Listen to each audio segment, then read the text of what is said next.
이래서 어디 먹고 살겠어. 가흐로드 지음. 그러니까 얘기는 얼마 전으로 거슬러 올라가지. 나는 덤바튼과 이맨마을을 번갈아가며 물건을 파는 일을 하고 있었는데 어느 날 큰 사태가 나서 그 길이 막혀버렸다는 거야. 내 한 몸 지나가는 것도 힘든 일인데 짐까지 지고 있으니 이거 죽겠더구만. 하는 수 없지 뭐. 나만 못 가는 것도 아닌데 어쩌겠어. 그런데 이야기를 들어보니까 그게 단순한 사태가 아니라 인공적으로 길이 막힌 거라는 거야. 봉인 뭐시기로 말이지. 봉인석이라던가? 근처에 가면 이상한 사년 메시지가 뜨는데 그게 그걸 없애기 위한 무슨 조건 같은 것이라고 하더군. 네, 그 얘기를 듣고 나서 어이가 없더군. 세상에 바빠 죽겠는데 무슨 장난 같은 짓이야 그게? 좌우간 좀 있으니 왕립 마법학회 학자들이 그 앞으로 봉인석의 조사와 제거를 위해 출발했다고 하더군. 듣자 하니까 내가 직접 본 게 처음이라서 그렇지 의외로 그런 일이 자주 일어난대나 봐. 내가 또 발이 좀 넓은 상인이다 보니 일단 관심을 가지게 되면 정보를 모으는 건 금방인지라 그거에 대해 좀 알아봤지. 다들 아주 포기하고 살더만. 하도 자주 일어나는 일이라서 봉인석은 학자들 말고는 그리 관심도 없대.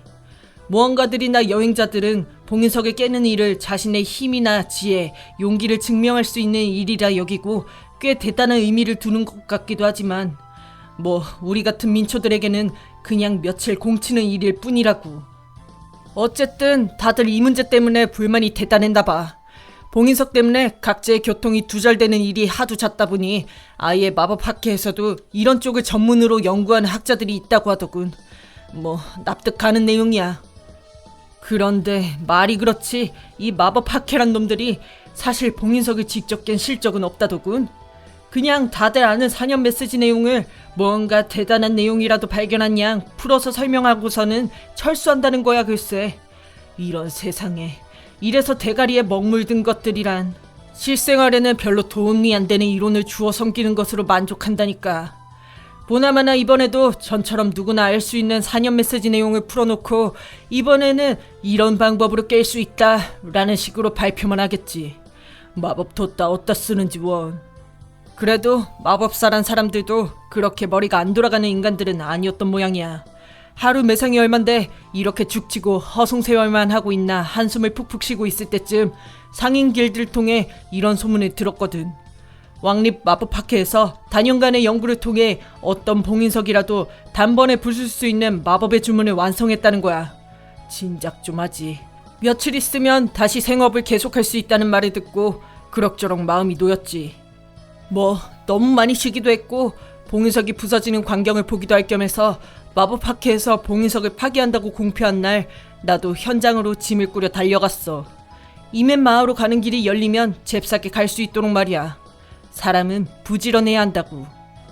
아침 일찍 그곳에 도착해보니 가관이었어.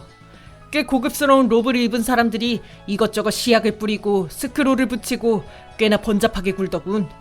자세히 보니까 같은 자리에 계속 붙였다 떼는 사람도 있고 일 없이 바쁜 것처럼 돌아다니는 사람들도 있고. 저런 놈들이 우리 세금을 낭비한다고 생각하니 내 가슴이 무너지는 것 같았지만 뭐 어쩌겠어. 봉인석을 뚫어준다는데. 사실 중요한 건 그거 아니겠어? 뚫리기 전에 봉인석에 대한 소문이 사실인지 확인할 겸 손을 살짝 대보니까 신기하기도 하지. 말로만 듣던 사년 메시지가 정말로 머리에 울려 퍼지는 거야. 오랜 인생을 겪으며 성장한 사람만이 이 봉인을 깨뜨릴 수 있다. 이게 그 조건이란 거군. 좋아. 해가 중천에 떠 구경꾼들도 꽤 모이고 준비도 어느 정도 된 것 같다는 생각이 들자 이윽고 나이가 지긋해 보이는 남자가 사치스러운 로브를 입고 그 앞에 섰어. 딱 인상을 보니 구석에 처박혀서 마법밖에는 공부 안 했을 법한 사람이야. 저 정도라면 오랜 인생을 겪으며 성장한 사람이 맞겠지 라고 생각했는데 주변 사람들의 이야기를 들어보니 직접 깨는 게 아니라 마법을 사용해서 깰 거래. 이 주문을 사용하면 조건을 자동으로 파악해 봉인석을 부서지게 할 수 있다나? 뭐 앞으로 생기는 봉인석에도 써야 할 방법이니 어느 쪽이든 봉인석만 부서진다면 크게 문제 없겠지.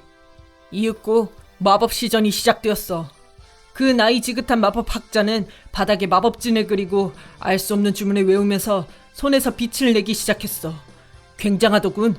마법사라는 게 실용적인 직업은 아니지만 적어도 포문나는 직업이라는 걸 나는 그 광경을 통해 알게 됐지. 어찌 보면 마법이란 게 차력과도 닮은 부분이 있지 않나 생각했는데 순간 그 마법학자의 주문 소리가 점점 높아지더니 이윽고 그 봉인석 주위를 빛이 몰아치면서 어마어마한 폭음과 함께 연기가 피어올랐어. 귀가 멍멍할 지경이더군. 나는 매캐한 연기를 손사래를 치며 걷어내고 눈을 봉인석이 있던 곳으로 돌렸어. 드디어 뚫렸구나. 이제 그곳을 통과해 가는 일만 남았다. 라고 생각했는데 봉인석이 그대로 남아있는 거야. 마법학자들도 놀래서 웅성대고 당황한 표정이고 구경하는 사람들도 저마다 투덜거리기 시작했어. 아, 분위기 안 좋았다고. 마법학자들 몇 명이 봉인석으로 달려가 이것저것 조사를 하더군. 개 중에는 발로 봉인석을 차는 놈들도 있었어. 무능한 자식들. 그런데 조사하던 놈들이 하나같이 봉인석을 쳐보더니 무슨 대단한 발견이라도 한 것처럼 쪼르르 달려가서 자기들끼리 뭐라고 지새끼들처럼 수군대는 거야. 슬쩍 옆으로 돌아가서 나도 봉인석에 손을 대봤지. 근데 거기서 나오는 사년 메시지, 이게 아주 걸작이더라고. 오랜 인생을 겪으며 성장한 사람만은 이 봉인을 깨트릴 수 없다. 깨트릴 수 없다고? 분명히 깨트릴 수 있다였다고. 조건이 반대가 된 건가? 내가 알기로는 봉인의 조건이 바뀌는 없다는 걸로 들었는데.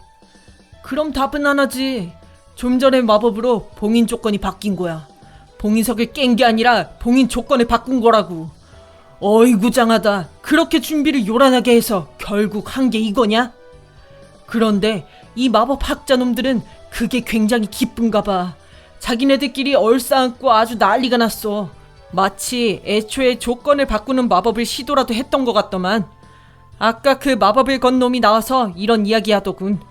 마법 시전에 사소한 오류가 있어서 비록 봉인석은 파괴되지 않았지만 지금 아주 중요한 사실을 발견했으니 모두 축하해달라고.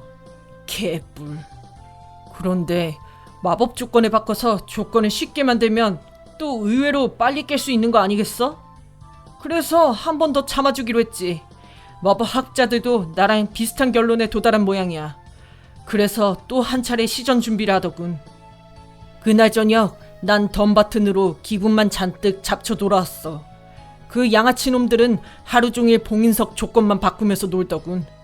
게다가 더 안 좋은 것은 마법을 시전하면 시전할수록 마법력이 조건에 개입되어 조건이 더 까다로워졌다는 거야.